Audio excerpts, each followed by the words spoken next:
नमस्कार श्रोते हो, सुमंगल क्रिएशन्स मध्ये आपले हार्दिक स्वागत। एका मोठ्या शहरात एका व्यस्त रस्त्याच्या कडेला एक भिकारी बसायचा। चेहऱ्यावर थकवा पण डोळ्यात एक वेगळी चमक होती। रोज येणाऱ्या जाणाऱ्यांकडे हात पसरून काहीतरी मिळवण्याचा त्याचा प्रयत्न सुरू असायचा। एका दिवशी तिथून एक अतिशय श्रीमंत, सुसंस्कृत आणि प्रभावशाली माणूस गाडीमधून जात होता। त्याचं लक्ष त्या भिकाऱ्याकडे गेलं। काहीतरी वेगळं वाटलं त्याला। गाडी थांबवून तो थेट त्या भिकाऱ्याजवळ गेला। तू पाहता चांगला सशक्त आणि तंदुरुस्त दिसतोस, मग भीक का मागतोस? भिकारी थोडा संकोचून म्हणाला, साहेब, हातात कसली संधी नाही, कुणी काम देत नाही, नशीब फाटलेलं आहे। जर तुम्ही मला एखादी नोकरी दिली तर मी ही भीक मागणं कायमचं सोडून देईन। त्या श्रीमंत माणसाने हसत म्हटलं, मी तुला नोकरी नाही देणार, पण त्यापेक्षाही जास्त काहीतरी देणार आहे। भिकारी गोंधळला, डोळे विस्फारले। काय म्हणालात? माझ्याकडे एक तांदळाची गिरणी आहे, मी तुला गिरणीचा माल विकायला देईन। बाजारात योग्य दर मिळव। विक्रीतून होणाऱ्या नफ्याला 90% तुझा, फक्त 10% माझा। बघ जमतं का तुला? भिकारी गहिवरला। त्याच्या डोळ्यात पाणी आलं। त्याला विश्वासच बसत नव्हता की त्याच्या नशिबात असा एखादा दिवसही लिहिलेला होता। साहेब, तुम्ही खरंच माझ्यासाठी देवदूत आहात। तुमच्या या विश्वासाला मी कधीही तडा जाऊ देणार नाही। त्या दिवशीपासून सगळं बदललं।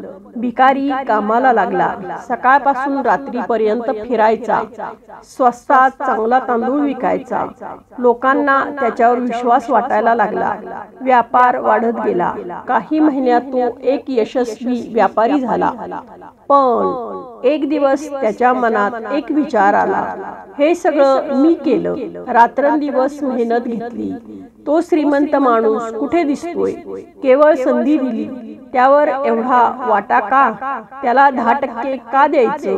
हळूहळू त्याच्या मनात ते 10% देखील खुपायला लागले। अहंकार डोकं वर काढू लागला आणि त्या दिवशी ठरल्याप्रमाणे श्रीमंत माणूस नफ्याचा 10% हिस्सा घ्यायला आला। शांत चेहऱ्याने विचारलं, कसा चाललाय व्यापार? माझा हिस्सा तयार आहे का?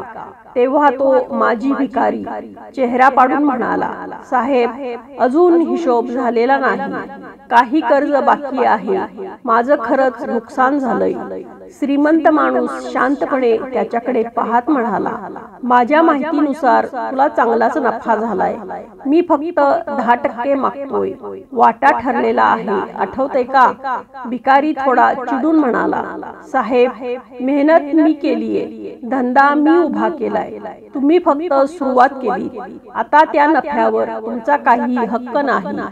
त्या क्षणी तो श्रीमंत माणूस फक्त एक स्मित करत निघून गेला। ही गोष्ट आहे फक्त त्या श्रीमंताची आणि भिकाऱ्याची नाही, ही आहे आपली आणि भगवंताची। भगवंत आपल्याला जन्म देणारा, शरीर देणारा, वाणी, बुद्धी, जाणीव देणारा, आपल्याला जगायला संधी देतो। हे जीवन ही त्याचीच गिरणी आहे। आपण आपापल्या परीने मेहनत घेतो, प्रगती करतो, आणि तरीही जेव्हा तो आपल्याकडे फक्त 10% वेळ, 10% श्रद्धा, 10% उत्पन्न सत्कर्मासाठी मागतो, तेव्हा आपलं मन देखील म्हणतं, सगळं काही माझ्यामुळेच झालंय, देवाचा यात काही वाटा नाही। हेच तर आपलं अपयश आहे। म्हणून 24 तासापैकी दिवसाचे फक्त 10% भगवंताच्या स्मरणात घालवा। आपल्या कमाईतून फक्त 10% भाग सत्कर्मासाठी वापरा आणि कधीही विसरू नका, संधी दिल्याशिवाय प्रगती शक्यच नाही। श्री गुरुदेव दत्त। देव आपल्याला जे देतो त्यात त्याचा हक्क आहे, विसरू नका। तर श्रोते हो, कसा वाटला आपणास हा लेख? आवडला असल्यास जरूर लाईक करा, कमेंट्स करा, शेअर करा, आणि आपल्या चॅनेलला अजून सबस्क्राईब केले नसेल तर सबस्क्राईब करा। धन्यवाद।